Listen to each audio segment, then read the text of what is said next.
'cause I saw a tiger, now I understand.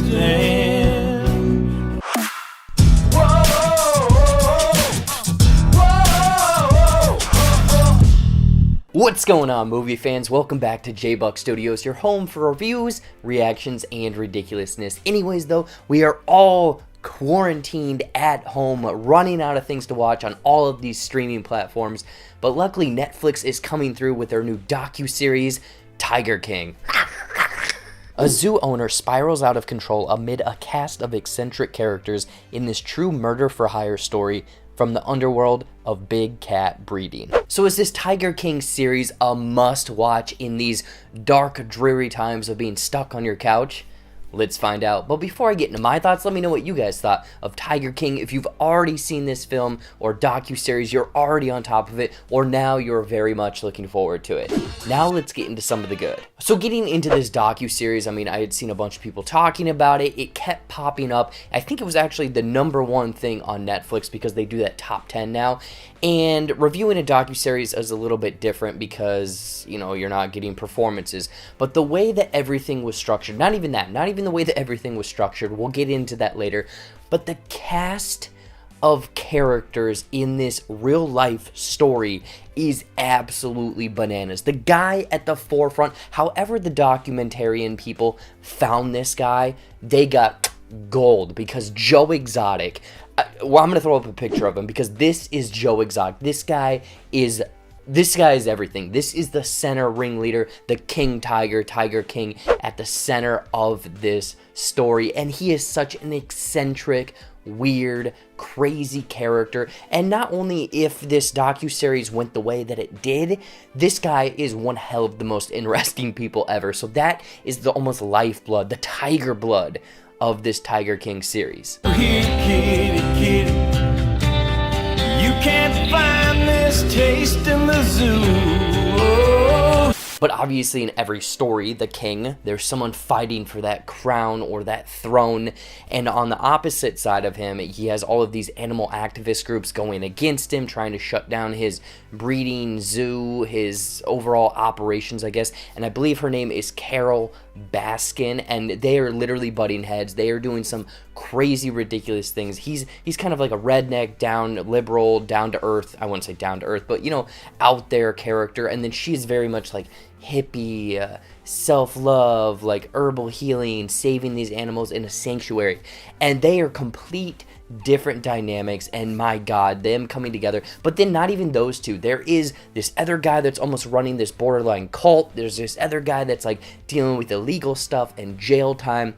And there's these other people that are just working with these other people. And oh my gosh, it is a web of insane characters that you couldn't even write. This was too perfect not to make into a series. So just the characters in this series are what to watch for. And like I just mentioned about all of the different webs of characters and what they're involved with and where the story actually goes. I mean, this is crazy because it touches on all of these different aspects of just life, of criminal activity. There's illegal things dealing with Las Vegas. There's, again, like I said, a cult. There's drugs. There's alcohol. There's people losing arms. There's activists. There's protest.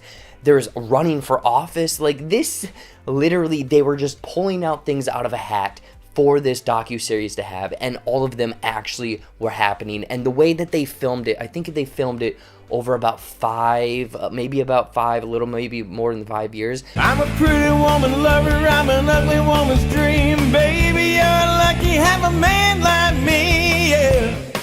Come on, baby.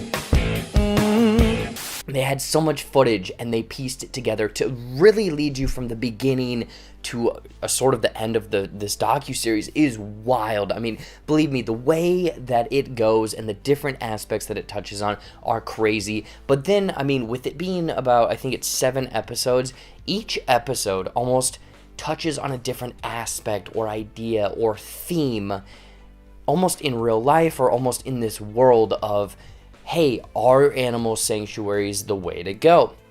There's a cult, there's illegal activity, there's drugs, there's marriage, there's office, there's political leanings, and again, it's almost, I wouldn't say far from educational at all. This is purely entertainment value, but I like how almost each episode was almost framed in a certain way, bringing in these different characters that Tiger King is in the middle, Joe Exotic, and then all of these people around him. However, again, this is based on a docu-series, this is real life, but there's certain ways that I think that they structured the docu-series that I wish they would have done a little bit different. Like, I don't know, making a murder and some of these other ones, it feels like it's a gradual ramp up, or it's like complete shock value at the end of every episode, leading up to this complete heartbreak or holy shit moment. And Joe Exotic and the Tiger King, this docu-series, does have those holy moments. Believe me, there are plenty peppered throughout this docu-series, each episode. But I didn't think that it gradually built to this overall, like, whoa, I did not see that coming. There's a couple moments like that, but I just did not feel like the overall end, last 5-10 minutes, was a complete payoff for all of the other episodes prior to that. You were my true love, the one that's supposed to last. And another thing is, I came away from this, learning a lot about these characters and what the heck they were dealing with, what the heck they were going through. But unfortunately, I think that there is a lot more questions that are still out there. They bring up a lot of cool things, but they never fully answered those questions. Just like the Kittens docu-series from earlier, where there's that second hand, don't kill cats or whatever, there's a second hand, they don't answer that. There's a lot more in this series that they bring up, introduce people, don't follow up with them where they went, what they were doing, how they were involved. So unfortunately, it's like you watch this and then you're going to have to go do a bunch of research or read articles, because I'm sure there's plenty out there explaining what that meant. Who was that? What's going on with that character?